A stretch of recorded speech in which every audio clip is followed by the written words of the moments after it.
السلام عليكم اخوات، كنتمنىكم تكونوا مزيانين. اليوم بغيت نشارك معكم تطبيق لواحد الملاقيه او واحد الكوزه كتجي على شكل شبكه. كنتمنى تعجبكم طبقوها. في هذا التطبيق غنحتاج الحرير مبروم على 2 ديال الشعرات، والعقيق ديال بيرلا رقم 1، والعقيق ديال زمرد رقم 3. من بعد ما كنثبت الخيط او الحرير على الثوب كما هو مبين في الفيديو، كندير العقيق بهذا التسلسل. ملي كندير هذا العقيق بهذه الطريقه كما هو مبين في الفيديو، كندير غرزة في الجهة المقابلة.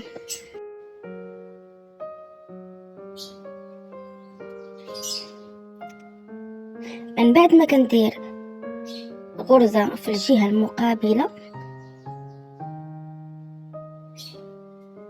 كندخل الإبرة مسافة سنتيم أو أقل، تقريبا نصف سنتيم، وكندير غرزة وكندير عقيقة حمراء 3 عقيقات بالأبيض اللي هو البيرلا، وكندخل الإبرة في العقيقة الأولى أو الحمراء الثانية.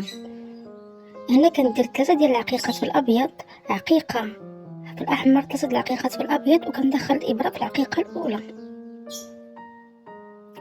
كندير غرزة في الثوب باش كتثبت باش كتزير، وكندير مسافة ديال نصف سنتيم مثل المسافة السابقة، وكندير غرزة. من بعد ما كندير غرزة كندير عقيقة حمراء 3 ديال العقيقات في الأبيض، وكندخل الإبرة في العقيقة الحمراء. من بعد كندير 3 ديال العقيقات في الأبيض، عقيقة في الأحمر، عقيقة 3 ديال العقيقات في الأبيض، وكندخل الإبرة في العقيقة الأخيرة.